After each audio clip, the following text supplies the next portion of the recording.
felt extremely miserable and down, and you try to find answers as to why you may feel so spiritually empty? Has there ever been a time, brothers and sisters, where you try to pick up the book of Allah subhanahu wa ta'ala, you try to read the Quran? However, it seemed as if there was a barrier between you and tasting the sweetness of the speech of Allah subhanahu wa ta'ala. Has there been times when you felt that all of the doors have been closed around you? Every time you want to get up on your 2 feet to accomplish something, the doors seem shut on your face. Has there ever been a time, my beloved brothers and sisters, where you have been struck with so many financial difficulties?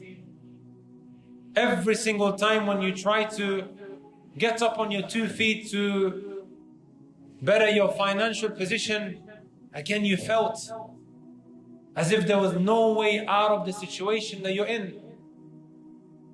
ظُلُمَاتٌ بَعْضُهَا فَوْقَ بَعْضٍ. Darkness above darkness. إِذَا أَخْرَجَ يَدَهُ لَمْ يَكَدْ يَرَاهَا. You take out your hand, it is as if you can't see it. That's because of how dark it is. My brothers and my sisters, there are many reasons as to why we may feel a certain way, as to why we may feel with what I mentioned. The sins that at times we may take so lightly have some serious consequences. Many people think that when you sin, you will only be held to account when you meet Allah subhanahu wa ta'ala on the Day of Judgment. The reality of the matter is, my brothers and my sisters, this is far from it. The sins have some serious consequences that will come back to haunt us, especially when we think that we can deceive Allah Azza wa Jal. It is just one night that I will disobey Allah Azza wa Jal. My brothers and my sisters, and that which is even worse than that, is when we take these sins so lightly, not realizing that it could be the first spark to one shooting out of the religion. And yes, I'm not the one who said this. In fact, it was mentioned over 700 years ago by the great Imam Ibn al-Qayyim rahmatullahi alayhi, when he said, Al-ma'siyatu baridul kufr. The sin that one carries out, it is the first spark to disbelief, to one apostating from the deen of Allah subhanahu wa ta'ala. كما أن القبلة بريد الزنا, or بريد الجماع, should I say. Just as the kiss is the first spark to sexual intercourse. وكما أن الغنى بريد الزنا. And just as the music that one listens to is the first spark to az-zina. Brothers and sisters, the sins are not a light matter that we might sometimes, brothers and sisters, look down on. إنكم لتعملون أعمالا هي أدق في أعينكم من الشعر وكنا نعدها من الموبقات. As the great companion Abu Dharr radiallahu ta'ala anhu mentioned, indeed you carry out sins that you see, subhanallah, smaller, or should I say maybe more thinner than a piece of hair. And we used to count it or see it as the most destructive sins. Today, that which we take very minor, the major sins that might happen in our communities, because we've become so desensitized to it, this, my brothers and my sisters, would be considered by the companions as something that is a no-go. It can't happen, never. Let alone the minor sins that we've perhaps seen as a normal part of life. These minor sins, they used to see as the major sins. Look how times have changed. May Allah Azza wa Jal protect us. So I have, brothers and sisters, a number of the effects of sins written down here that I took from this kitab called Ad-Da'u wa-Dawa, the sickness and the cure. Wallahi, when you read the muqaddimah, the introduction, it breaks your heart.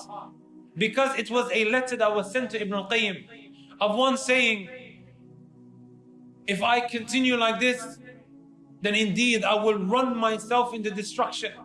I remember when Shaykh Abdul Razak al-Badr was teaching us this kitab, he was saying that this is a kitab, it is a book that is so relevant for those in today's day and age, especially those who have become addicted to sins. Because the questioner, the one who sent this risala, this message to Ibn al-Qayyim rahmatullahi alayhi, it was very evident that he was addicted to some sin. However, it wasn't made clear exactly what the sin was. But it was some sort of addiction that you could take away from the muqaddimah. So the Shaykh Ibn al-Qayyim rahmatullahi alayhi, he wrote a whole book that has also been translated into English, which I advise every single one of you guys, inshallah ta'ala, to look for. It's called The Sickness and the Cure by Ibn al-Qayyim rahmatullahi alayhi. The first consequence, brothers and sisters, of the sins that we carry out, Hirmanul ilm. Brothers and sisters, from the most common questions that I receive, especially in the month of Ramadan, is the month of Quran, right? شهر رمضان الذي أنزل فيه القرآن. The month of Ramadan in which the Quran came down. We all want to open the book of Allah Azza wa Jal. We want to hit the ground running. We want to better ourselves so that we become better Muslims outside the month of Ramadan. We want to use Ramadan as a stepping stone. And is there a better place to be starting than the Quran? You open the Quran in this blessed month when the shayateen have been locked up and the doors of Jannah have been swung open and the doors of hellfire have been slammed shut. You open the Quran, you sit there for a couple of minutes and it just doesn't seem to be penetrating an individual's heart. You can't sit there holding the Quran. You close it and then you come back maybe 20 minutes later. You open the Quran. It doesn't seem to be happening. It seems like our hearts have become sealed. We struggle to have that connection with the Quran, that connection with Allah Azza wa Jal. Why, brothers and sisters? Ibn al-Qayyim rahmatullahi alayhi, he says, from the consequences of sins is that one is deprived of knowledge. Have you guys heard of an Imam al-Shafi'i and also Imam Malik? Two out of the four great Imams of fiqh. The first of them is the great Imam, Al-Imam al-A'zam fi zamanih, Al-Imam Abu Hanifa rahmatullahi alayhi. And then you have Al-Imam Malik, and then the one who came after, Al-Imam al-Shafi'i, and then Al-Imam Ahmad ibn Hanbal. Two of them, Imam al-Shafi'i and also Imam Malik, they came together. And at the time, Imam al-Shafi'i was a student. He sat down in front of the great Imam, the Imam of al-Medina, Malik ibn Anas rahmatullahi alayhi rahmatan wasi'ah. Imam Malik was absolutely amazed at how sharp the memorization of Imam al-Shafi'i rahmatullahi alayhi. And he said to him the following, إني أرى أن الله قد ألقى في قلبك نورا فلا تطفئها بظلمة المعصية. I can see that Allah Azza wa Jal has placed a nur, a light in your heart.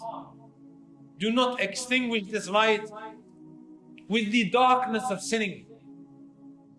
Subhanallah. As time went on, they say the memorization of Imam al-Shafi'i became affected. He started suffering from some memory loss. His memorization was so sharp. Imagine you have a kitab, right? He would have to cover one side just so it doesn't get mixed with the other side. Photographic memory. Allahu Akbar. So his memory became affected. You know what the reason was? They say because he saw the ankles of a woman. So it was bangles on the ankle and he looked at it. And that affected his memory. I remember before I was leaving Yemen, one brother said to me, listen, Muhammad, because he knew I memorized the Quran. He said, Muhammad, I advise you not to go back to the UK. I said, why? He goes, you may look at a woman and you will end up forgetting the whole Quran. Well, I looked at the brother and I thought, is he being serious? As time went on, I began to realize exactly what he meant. Imam al-Shafi'i's memory became affected because he looked at some bangles on a woman's ankles. Now you live in this sexualized society where women are objectified. Just about every banner and every billboard you have a half-naked woman that is being used as a marketing tool to sell a product. That's what it's come to, brothers and sisters. If only our sisters knew exactly what society is trying to do to her. They are there to strip you of your clothing, to objectify you, while Allah subhanahu wa ta'ala has honored you as a woman. And everything that is precious, when you think about it, it is so hard to get to. Agreed? Who in his right mind walks around the streets of East London flashing his bank card or the money that he has stored in a safe? The diamonds and the pearls, it's very hard to get to. And now women are precious, so it's hard to get to them. They are covered just like all of these other precious materialistic things. Anyways, brothers and sisters, he saw the ankles of a woman that had bangles and it affected his memory. And then he mentioned these very famous lines of poetry when he said, شكوت إلى وكيع سوء حفظي فأرشدني إلى ترك المعاصي فأخبرني بأن العلم نور ونور الله لا يهدى لعاصي. I complained to Waki' about my bad memory loss. For a very long time I thought, why did he go to Waki'? Who's this individual called Waki' ibn al-Jarrah? He could have gone to Imam Malik, he could have gone to so-and-so, and that individual, but he went to Waki'. I'll tell you guys why after. I complained to Waki' about my bad memory loss. He advised me to leave off sinning. Out of all of the advices that he could have given him, he told him, leave off sins. فَأَرْشَدَنِي إِلَى تَرْكِ الْمَعَاصِي. Allahu Akbar. He didn't say to him, Ya Imam Shafi'i, the glory days are behind you. You've memorized. You're bound to forget at old age. لا. فأخبرني بأن العلم نور ونور الله لا يهدى لعاصي. He told me that this ilm is a nur, it is a light. And this light is not given to a sinner. As time went on, after studying this kitab, brothers and sisters, I was reading Sir Alam al-Nubala and I came across what was so amazing about Waki' ibn al-Jarrah. And it will make sense as to why he went to him. Ali ibn Khashram, he mentions, ما رأيت بيد وكيع كتابا قط. I never, ever saw Waki' holding a book. Never. إنما هو الحفظ. Everything was from the top of his memory. So I asked him, ما دواء النسيان? What is the cause of forgetting or memory loss? He said, if I was to tell you, you're going to act upon it. He said, eh, wallah. He said, ترك المعاصي, to leave off sinning. ما جربت مثله قط. I've never tried anything like it. The sins, brothers and sisters, it deprives us of being able to taste the pleasure of the Quran, to be able to sit down and to recite. Wallahi, the sins that we carry out, it prevents us. Right? They could have made a lot of excuses for themselves. However, they were self-critical, which we will come into inshallah ta'ala in a moment. Even Ibn Qudam rahmatullahi alayhi, he says the following: من موانع فهم القرآن والتلذذ به, from the causes as to why one may be deprived of being able to understand the Quran and tasting the sweetness of it, three things. Number one, أن يكون مصرا على ذنب. He is someone who persists on the sins that he does. Everybody makes mistakes. Here he's speaking about persisting on it. He got away with it. There were no consequences. And sometimes that happens, right? There were no consequences, so khalas, I got away with it. I wasn't struck with any difficulty or any hardship or any financial problems. Let me try it again. أن يكون مصرا على ذنب. Number two, أن يكون مبتلا بالكبر. To be tested with arrogance. This is a huge factor as to how an individual may be prevented from being able to taste the sweetness of the Quran.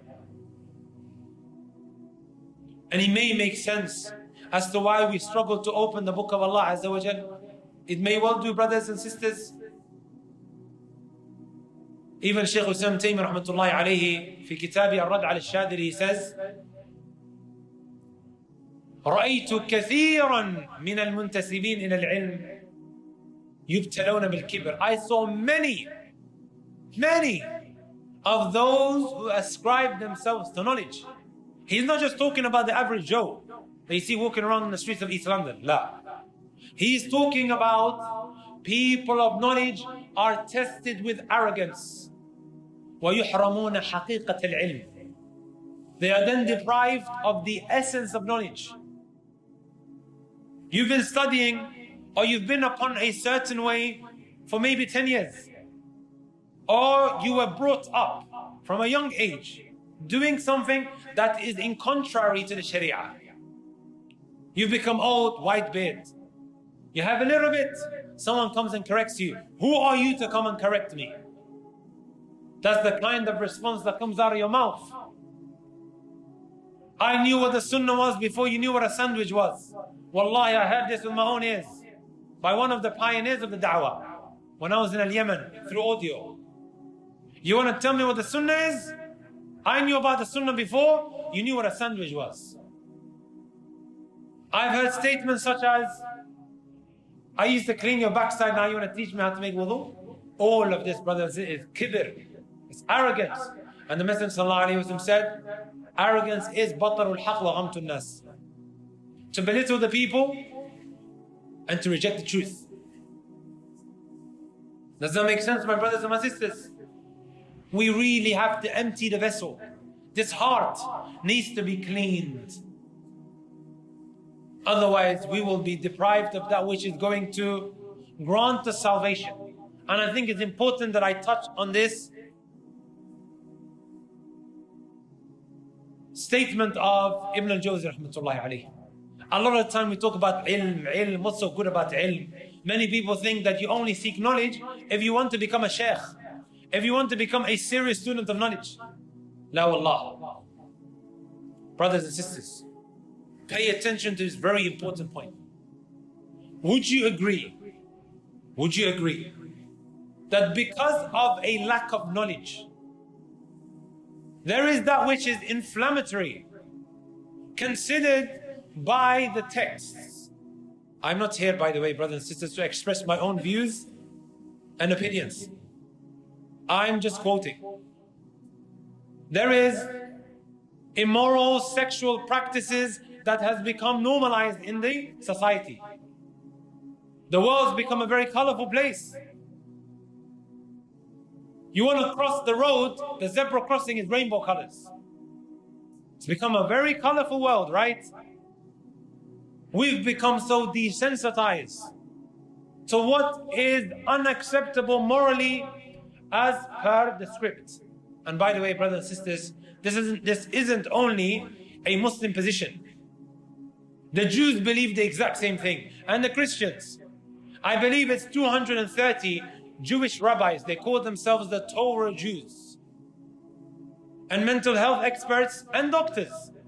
They came together to take a unified position against the colorful team,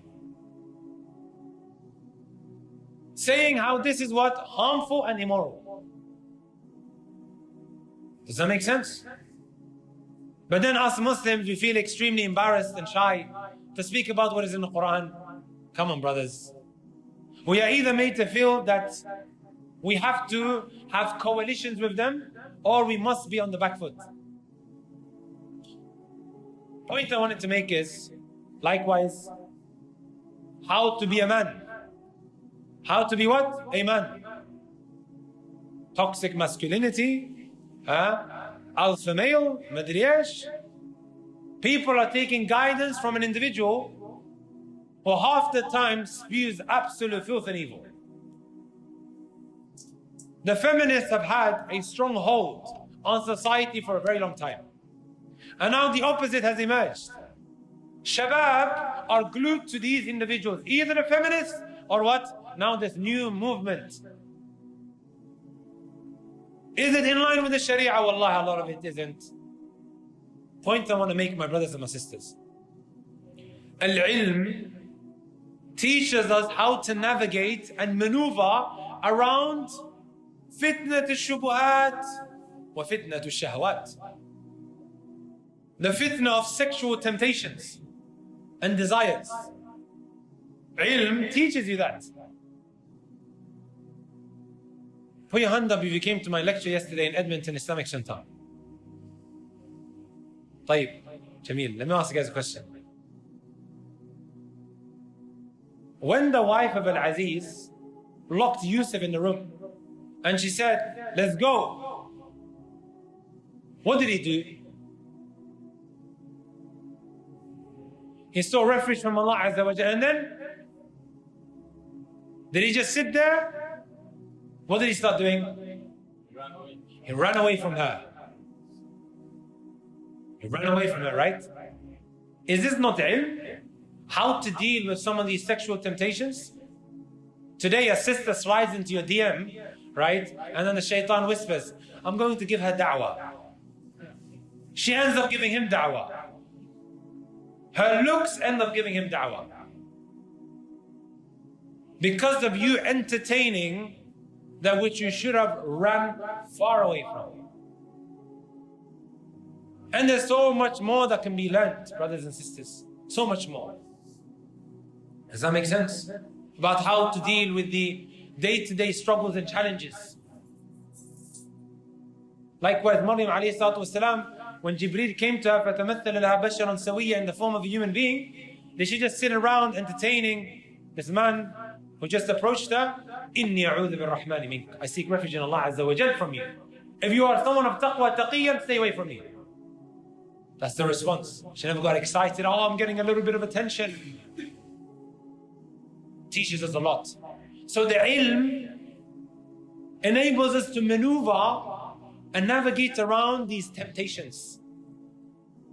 And most importantly also, brothers and sisters, fitna to shubuhat.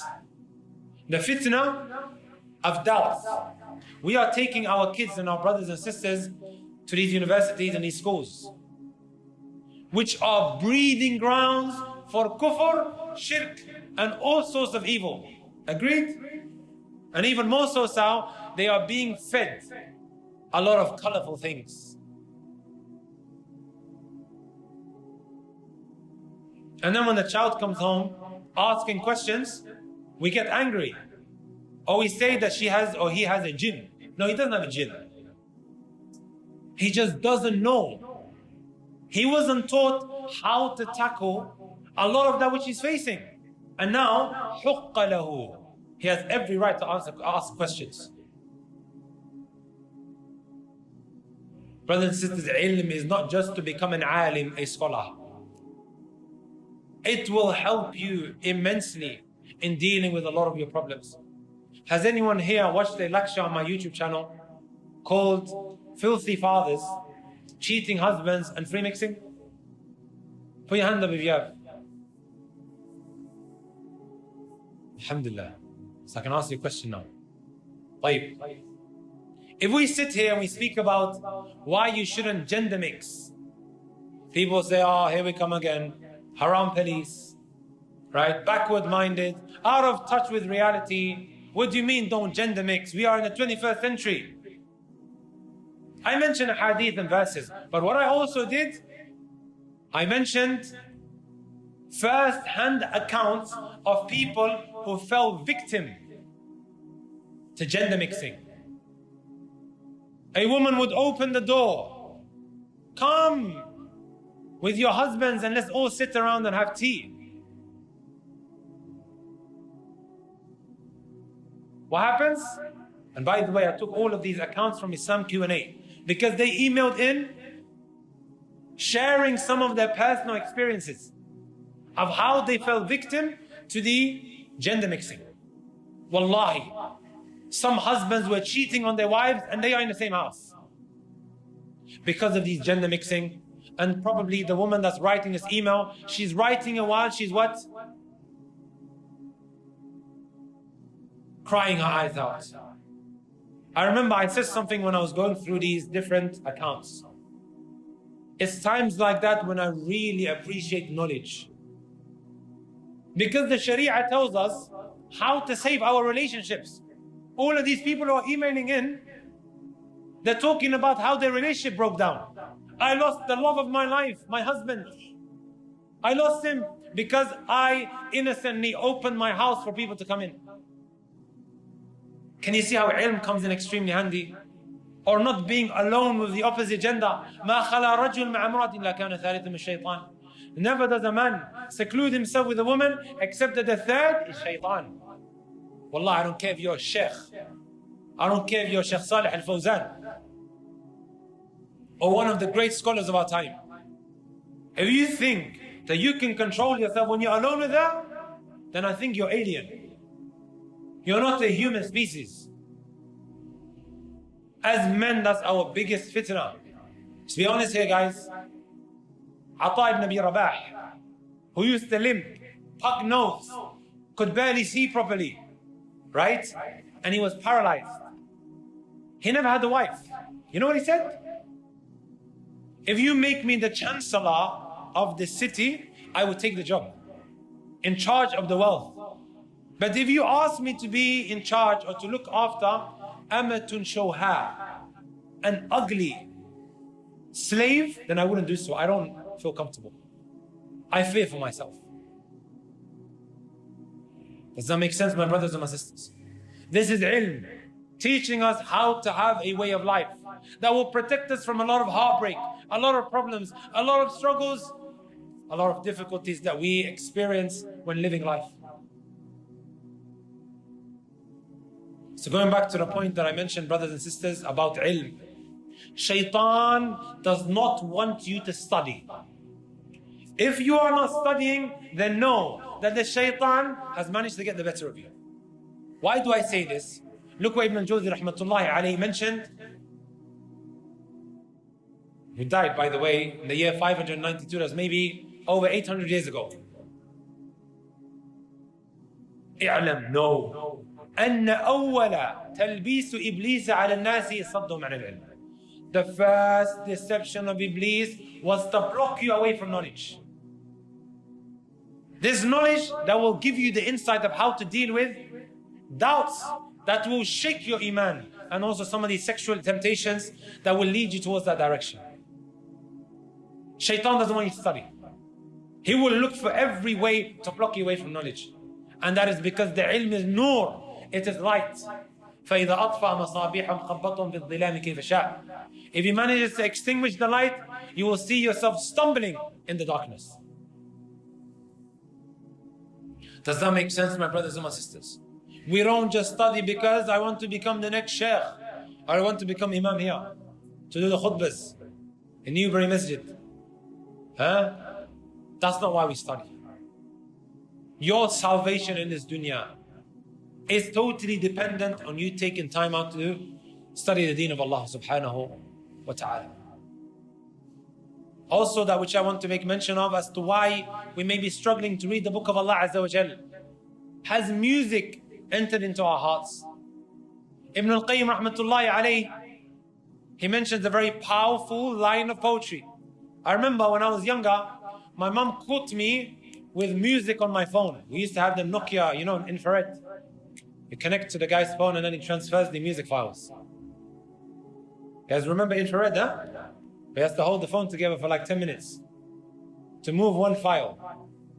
So I would give the phone to a classmate, and throughout the hours in school, he would transfer it. And then one day my mom caught me. She said to me, "Ya Muhammad, I know you want to memorize the Quran. You will not be able to do so if you are listening to music."